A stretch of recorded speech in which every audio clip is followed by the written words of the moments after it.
Lecturas de Tabaquería presenta La historia interminable.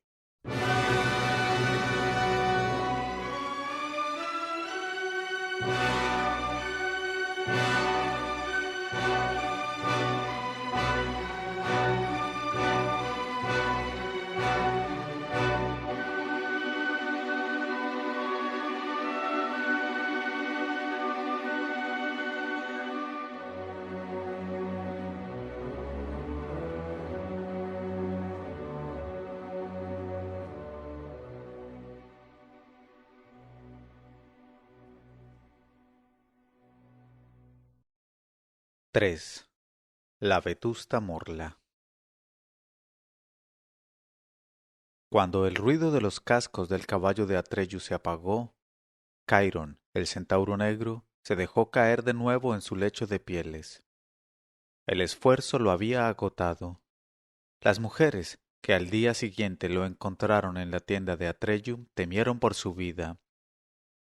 Incluso cuando, unos días más tarde, regresaron los cazadores, apenas estaba mejor.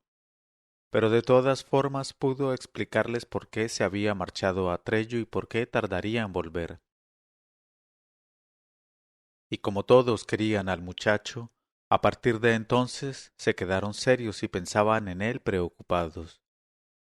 Al mismo tiempo, sin embargo, se sentían orgullosos de que la emperatriz infantil le hubiese encomendado precisamente a él la gran búsqueda, aunque nadie pudiera entenderlo del todo. Por lo demás, el viejo Chiron jamás volvió a la Torre de Marfil, pero tampoco murió ni se quedó con los pieles verdes en el mar de hierba. Su destino debía llevarlo por otros caminos totalmente insospechados. Sin embargo, esa es otra historia y debe ser contada en otra ocasión. Aquella misma noche Atreyu cabalgó hasta el pie de los Montes de Plata. Era ya de madrugada cuando hizo una pausa. Artax pastó un poco y bebió agua con avidez de un claro arroyo de montaña. Atreyu se envolvió en su manto rojo y durmió unas horas. No obstante, cuando el sol salió, estaban otra vez en camino.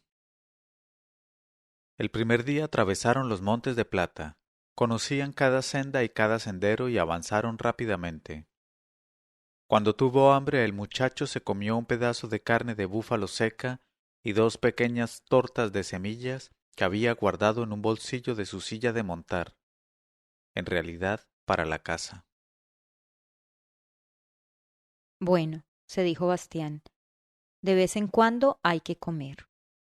Sacó el bocadillo de la cartera, lo desenvolvió, lo partió en dos, envolvió otra vez uno de los pedazos y lo guardó. El otro pedazo se lo comió. El recreo había terminado y Bastián pensó en lo que debían de estar haciendo ahora en clase. Ah, sí, geografía con la señora Carge. Había que recitar ríos y afluentes, ciudades y cifras de población, recursos naturales e industria. Bastián se encogió de hombros y siguió leyendo. A la puesta del sol habían dejado atrás los Montes de Plata e hicieron alto otra vez.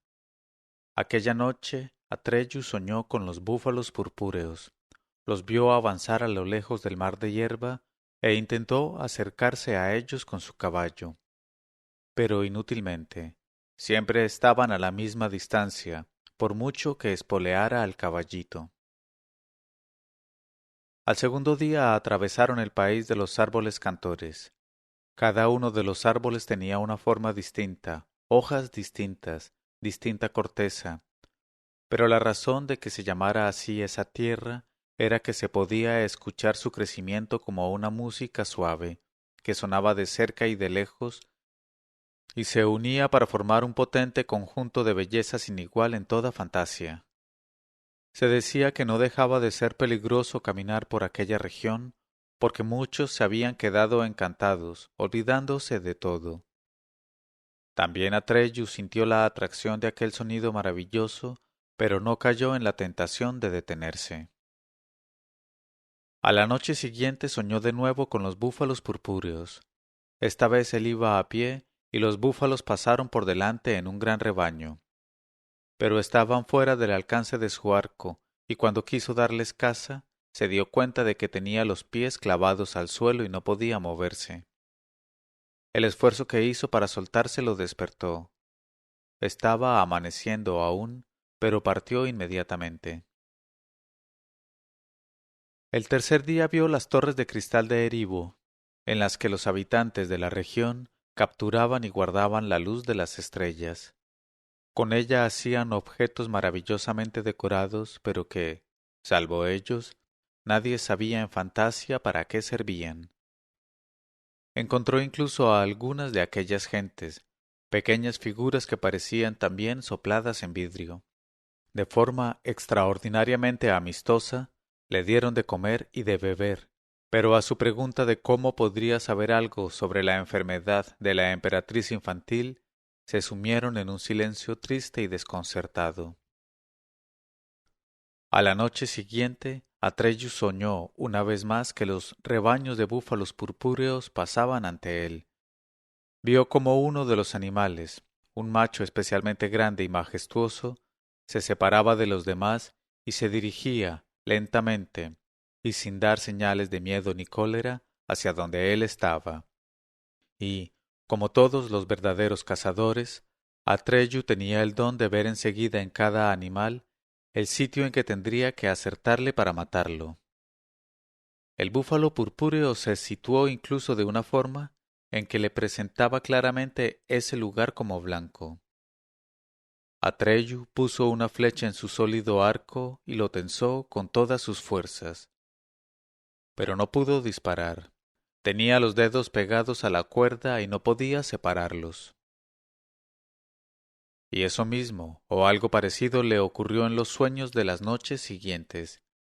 Cada vez se acercaba más al búfalo purpúreo, que, por cierto, era precisamente el que en realidad había querido cazar.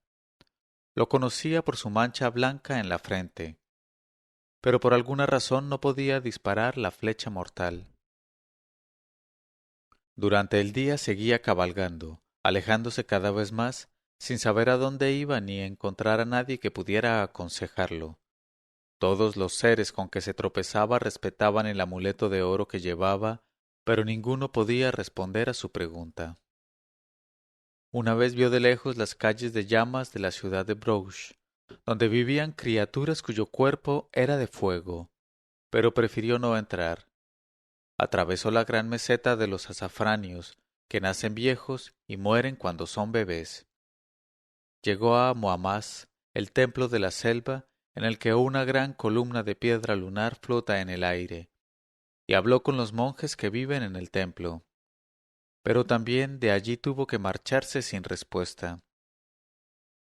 Casi una semana llevaba vagando así de un lado a otro, cuando al séptimo día y en la noche siguiente le pasaron dos cosas muy distintas que cambiaron fundamentalmente su actitud interior y exterior. El relato hecho por el viejo Chiron de los horribles sucesos que se estaban produciendo en toda Fantasia le había impresionado, pero hasta entonces había sido para él sólo un relato. El séptimo día, sin embargo, vio algo con sus propios ojos. Cabalgaba hacia el mediodía por un bosque espeso y oscuro, formado por árboles especialmente gigantescos y nudosos. Era aquel bosque de Aule en el que, algún tiempo antes, se habían encontrado los 4 mensajeros. En aquella región, eso lo sabía Atreyu, había trolls de la corteza. Eran, según le habían dicho, individuos e individuas gigantescos que parecían nudosos troncos de árbol. Sí, como era su costumbre, se mantenían inmóviles, se los podía tomar realmente por árboles y pasar por delante sin sospechar nada. Solo cuando se movían se veía que tenían unos brazos como ramas y unas piernas torcidas semejantes a raíces. Eran, desde luego, tremendamente fuertes, pero no peligrosos. Todo lo más, les gustaba de vez en cuando jugarles malas pasadas a los viajeros extraviados. Atreyu acababa de descubrir un claro del bosque por el que serpenteaba un arroyuelo y había descabalgado para que Artax bebiera y pastara.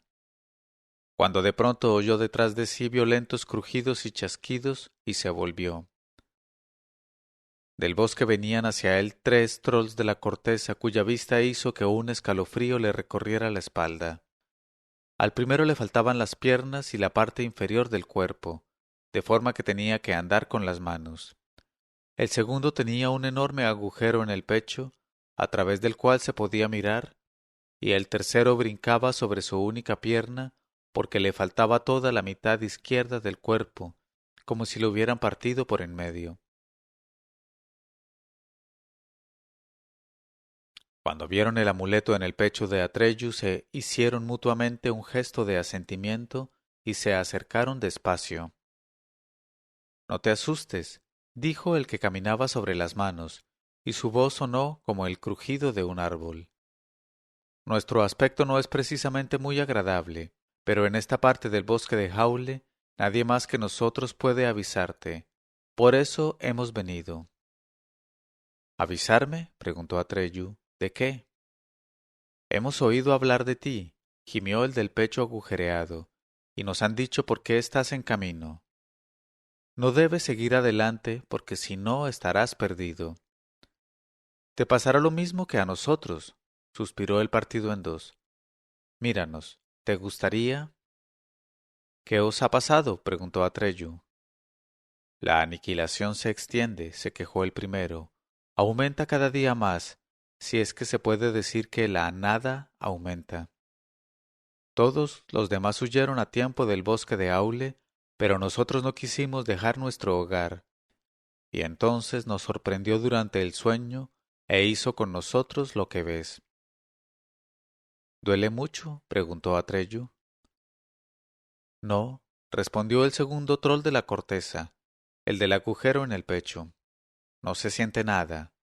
Solo te falta algo y cada día te falta algo más, una vez que has sido atacado. Pronto no existiremos ya. ¿En qué lugar del bosque comenzó todo? Quiso saber Atreyu. ¿Quieres verlo? El tercer troll, que era solo medio troll, miró interrogativamente a sus compañeros de infortunio. Cuando éstos asintieron, continuó. Te llevaremos hasta donde puedas verlo, pero tienes que prometer que no te acercarás más. De otra forma la nada te atraería de un modo irresistible. Está bien, dijo Atreyu, os lo prometo. Los 3 se volvieron y se dirigieron al lindero del bosque. Atreyu cogió a Artax de las riendas y lo siguió. Durante un rato se abrieron paso entre los gigantescos árboles y luego se detuvieron ante un tronco particularmente grueso. Ni 5 hombres adultos hubieran podido abarcarlo con sus brazos. Trepa tan alto como puedas, dijo el troll sin piernas, y mira hacia oriente. Entonces lo verás. O mejor dicho, no lo verás. Atreyu subió, agarrándose a los nudos y protuberancias del tronco. Llegó a las ramas más bajas, se izó hasta las siguientes y se elevó cada vez más hasta que dejó de ver el suelo. Siguió trepando, el tronco se hizo más delgado y las ramas más numerosas, de forma que le resultó más fácil avanzar. Cuando finalmente estuvo sentado en lo más alto de la copa, miró hacia oriente y lo vio. Las copas de los otros árboles que estaban muy cerca eran verdes, pero el follaje de los árboles que había detrás parecía haber perdido ese color porque era gris, y un poco más lejos se hacía extrañamente transparente, nebuloso, o mejor dicho, cada vez más irreal. Y detrás no había nada, absolutamente nada. No era un lugar pelado, una zona oscura, ni tampoco una clara. Era algo insoportable para los ojos y que producía la sensación de haberse quedado uno ciego, porque no hay ojos que aguanten el contemplar una nada total. Atreyu se tapó la cara con la mano y estuvo a punto de caerse de la rama. Se sujetó con fuerza y descendió tan deprisa como pudo. Ya había visto bastante. Sólo entonces comprendió todo el horror que se extendía por Fantasia. Cuando llegó otra vez al pie del gigantesco árbol, los tres trolls de la corteza habían desaparecido. Atreyu saltó sobre su caballito y a galope tendido tomó la dirección opuesta a aquella en que la nada avanzaba lenta, pero inconteniblemente. Solo cuando era ya oscuro y hacía tiempo que el bosque de Aule había quedado atrás, hizo alto. Y aquella noche le esperaba el segundo acontecimiento que había de dar a su gran búsqueda una nueva orientación. Soñó, de forma mucho más clara que hasta entonces, con los grandes búfalos purpúreos que había querido cazar. Esta vez estaba ante ellos sin arco ni flechas. Él se sentía muy pequeño, pero la cabeza del gran animal cubría el cielo entero, y oyó cómo le hablaba. No pudo entenderlo todo, pero aproximadamente le dijo así: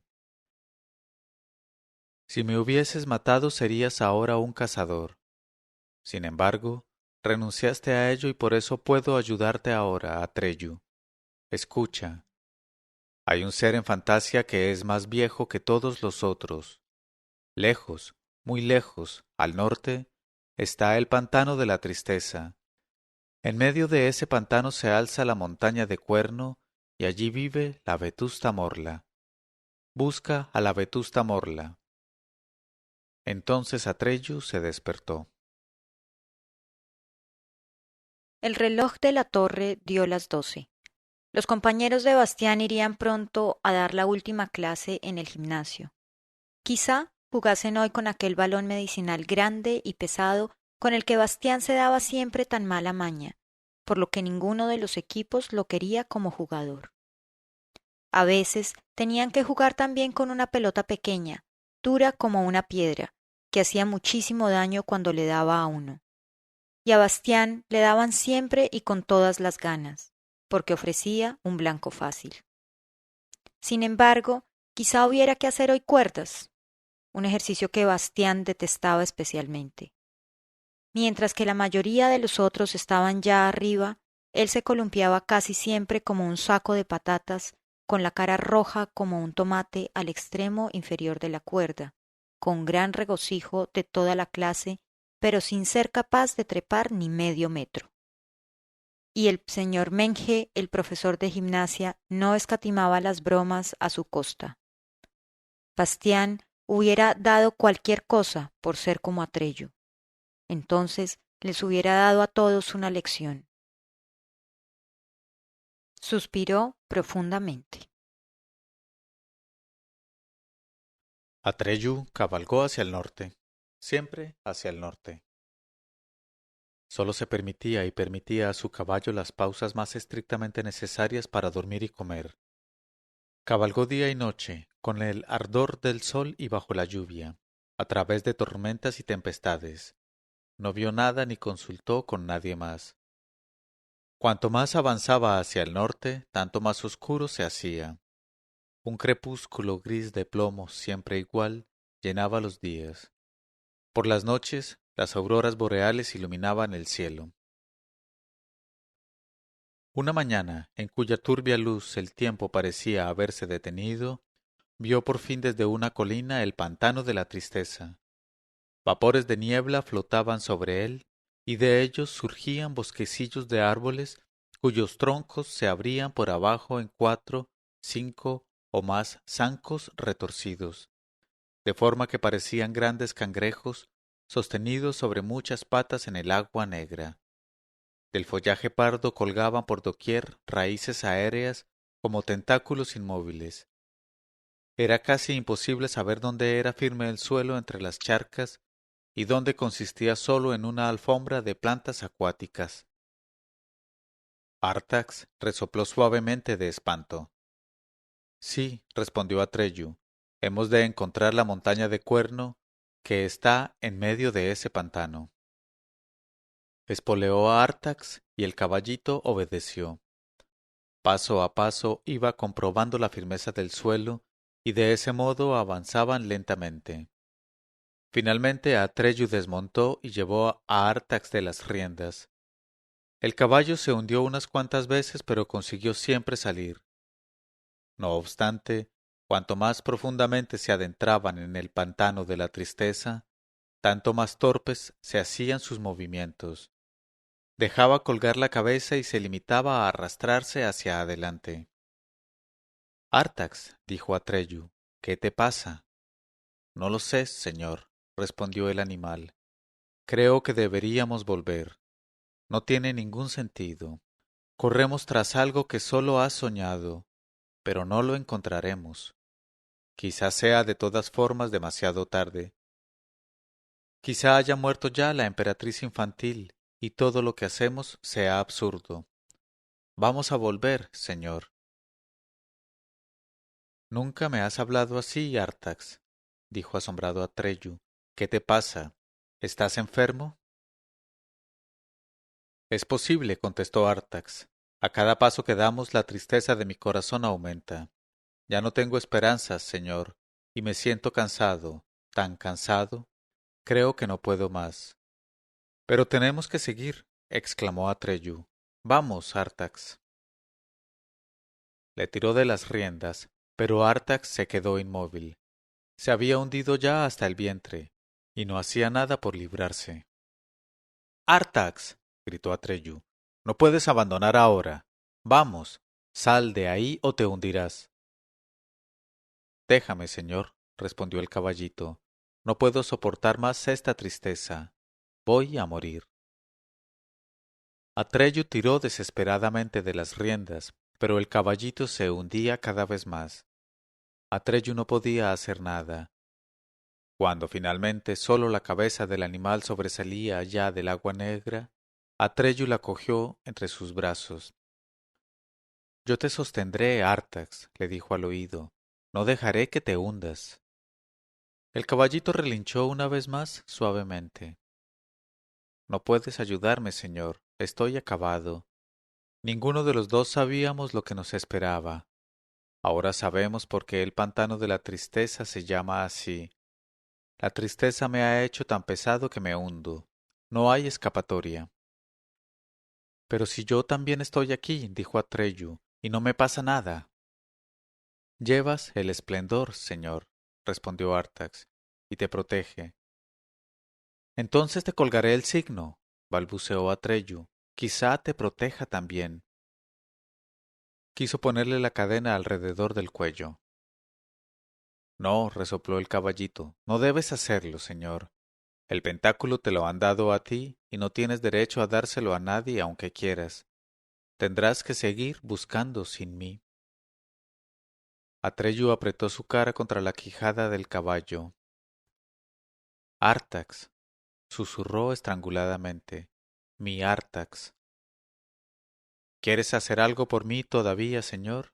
Preguntó el animal. Atreyu asintió en silencio. Entonces márchate, por favor.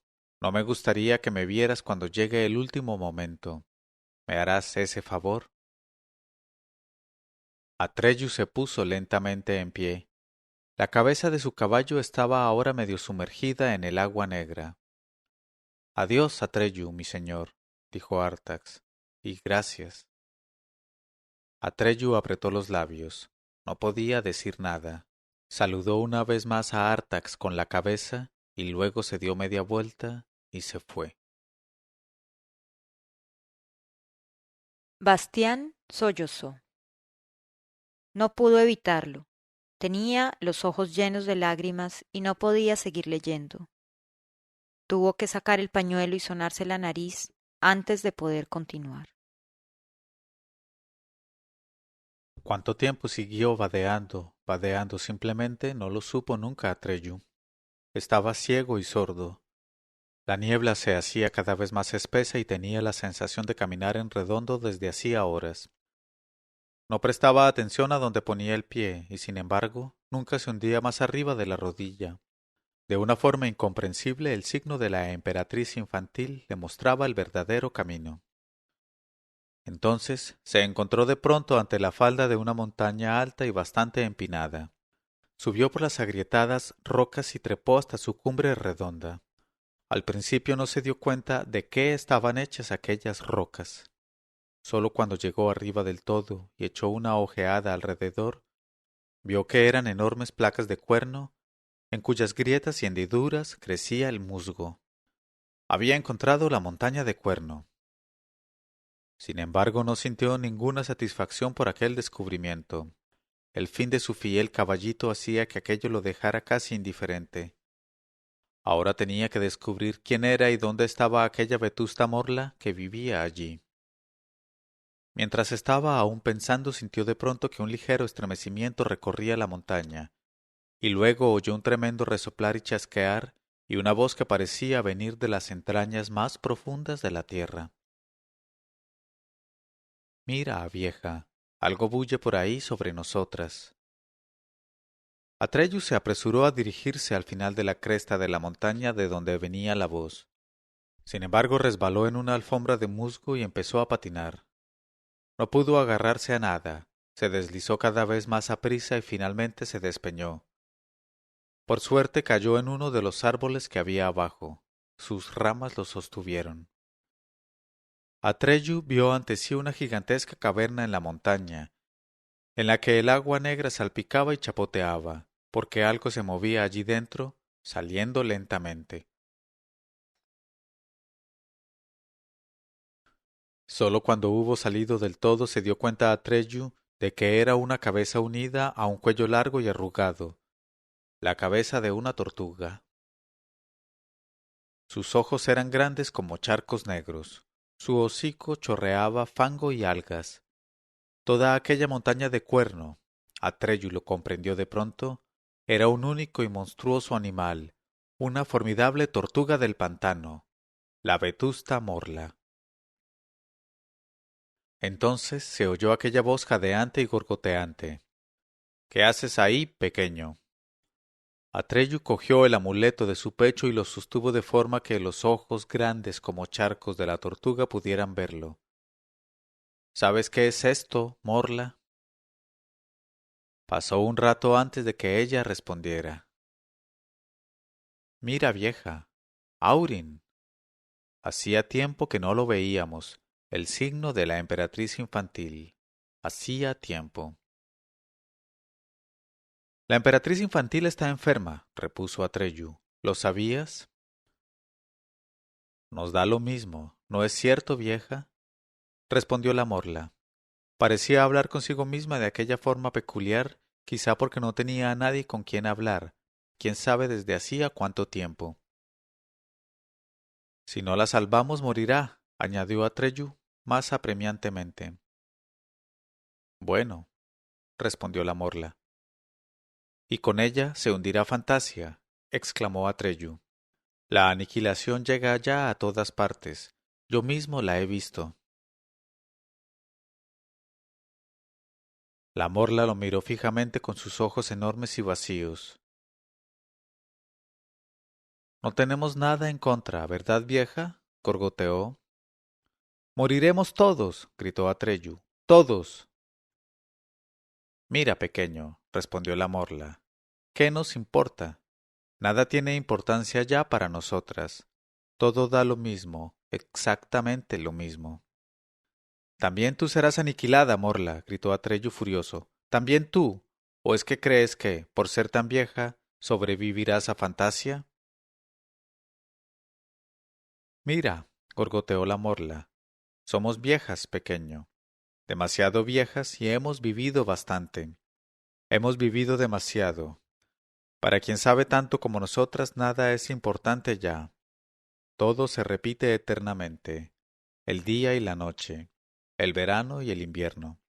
El mundo está vacío y no tiene sentido. Todo se mueve en círculos. Lo que aparece debe desaparecer y lo que nace debe morir. Todo pasa, el bien y el mal, la estupidez y la sabiduría, la belleza y la fealdad. Todo está vacío, nada es verdad, nada es importante. Atreyu no supo qué responder. La mirada gigantesca, oscura y vacía de la vetusta morla paralizaba su mente. Al cabo de un rato la oyó hablar de nuevo. Eres muy joven, pequeño. Nosotras somos viejas. Si fueras tan viejo como nosotras, sabrías que no hay nada más que tristeza. Mira, ¿Por qué no hemos de morir tú, yo, la emperatriz infantil, todos, todos? Todo es solo una apariencia, un juego en la nada. Todo da exactamente lo mismo. Déjanos en paz, pequeño, y vete. Atreyu recurrió a toda su fuerza de voluntad para contrarrestar el entumecimiento que le producía la mirada de la vetusta Morla. Si tanto sabes, dijo, también sabrás en qué consiste la enfermedad de la emperatriz infantil y si hay para ella remedio. Lo sabemos, ¿verdad, vieja? Lo sabemos, resolló la Morla, pero da lo mismo que ella se salve o no. Por lo tanto, ¿por qué tendríamos que decírtelo? Si realmente te da lo mismo, la apremió Atreyu, también podrías decírmelo. Podríamos también, vieja, ¿verdad? Gruñó la Morla, pero no tenemos ganas. Entonces, exclamó Atreyu, no es verdad que todo te dé lo mismo. Ni siquiera tú crees lo que dices. Durante mucho tiempo reinó el silencio y luego Atreyu oyó unos gorgoteos y revueltos profundos. Debían de ser una especie de risa, si es que la vetusta Morla podía reír todavía. En cualquier caso, dijo, eres astuto, pequeño. Vaya, eres listo.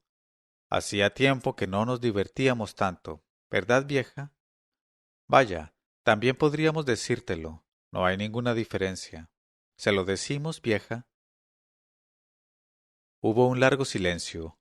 Atreyu esperaba impaciente la respuesta de la Morla sin interrumpir con sus preguntas los lentos y desesperantes pensamientos de ella. Por fin la tortuga siguió hablando. Tú vives poco, pequeño. Nosotras vivimos mucho. Demasiado. Pero los dos vivimos en el tiempo. Tú poco, nosotras mucho. La emperatriz infantil existía ya antes que nosotras, pero no es vieja, ella es siempre joven. Mira, su existencia no se mide por tiempo, sino por nombres. Necesita un nombre nuevo, siempre un nombre nuevo. ¿Sabes sus nombres, pequeño? No, reconoció Atreyu, nunca los he oído. Es que no puedes haberlos oído, respondió la Morla. Ni siquiera nosotras podemos recordarlos. Y, sin embargo, ha tenido muchos, pero todos se han olvidado, todos han pasado. No obstante, sin nombre no puede vivir. La emperatriz infantil solo necesita tener un nuevo nombre para ponerse bien. Sin embargo, no importa si se pone bien o no. Cerró sus ojos grandes como charcos y empezó a recoger lentamente la cabeza. Espera, gritó Atreyu. ¿De quién recibe los nombres? ¿Quién puede darle un nombre? ¿Dónde puedo encontrar ese nombre? Ninguno de nosotros, oyó gorgotear a la Morla, ningún ser de fantasía puede darle un nuevo nombre. Por eso todo es inútil. No te preocupes, pequeño, nada importa. Entonces, ¿quién? Gritó Atreyu fuera de sí. ¿Quién puede darle un nombre que la salve y nos salve a todos? No hagas tanto ruido, dijo la Morla. Déjanos en paz y márchate. Tampoco nosotros sabemos quién puede hacerlo. Si no lo sabes, gritó Atreyu más fuerte aún, ¿quién puede saberlo? Ella abrió de nuevo los ojos. Si no llevases el esplendor, resopló, te comeríamos, solo para estar tranquilas. Vaya. ¿Quién? Insistió Atreyu. Dime quién lo sabe y te dejaré en paz para siempre. Al fin y al cabo da lo mismo, respondió ella. Quizá Uyulala en el oráculo del sur, quizá ella lo sepa. ¿Qué nos importa? ¿Y cómo puedo llegar hasta allí? No puedes llegar de ninguna forma, pequeño. Vaya, ni en 10.000 días de viaje. Vives demasiado poco. Morirías antes. Está demasiado lejos, en el sur, demasiado lejos. Por eso todo es inútil. Se lo habíamos dicho desde el principio, ¿verdad, vieja? Déjalo estar y renuncia, pequeño. Y sobre todo, déjanos en paz. Diciendo esto, cerró definitivamente sus ojos de mirada vacía y metió otra vez la cabeza en la cueva. Atreyu supo que no podría sacar nada más de ella. Al mismo tiempo, el ser de las sombras que se había formado de la oscuridad del páramo nocturno encontró el rastro de Atreyu y se dirigió al pantano de la tristeza. Nada ni nadie en Fantasia podría apartarlo de aquel rastro. Bastián había apoyado la cabeza en la mano y miraba ante sí pensativamente. Es muy extraño, dijo en voz alta, que ningún ser de fantasía pueda dar a la emperatriz infantil un nuevo nombre. Si sólo se tratara de encontrar un nombre, él hubiera podido ayudarlos fácilmente. Eso se le daba bien. Pero por desgracia no estaba en Fantasia, donde sus habilidades hubieran podido ser útiles y le hubieran reportado quizá simpatía u honores. Por otro lado, se alegraba también mucho de estar allí, porque en una región como el pantano de la tristeza no se hubiera atrevido a entrar por nada del mundo. Y aquel siniestro ser de las sombras que perseguía a Trello sin que lo supiera, a Bastián le hubiera gustado avisarlo, pero no podía ser. No se podía hacer otra cosa que confiar en la suerte y seguir leyendo.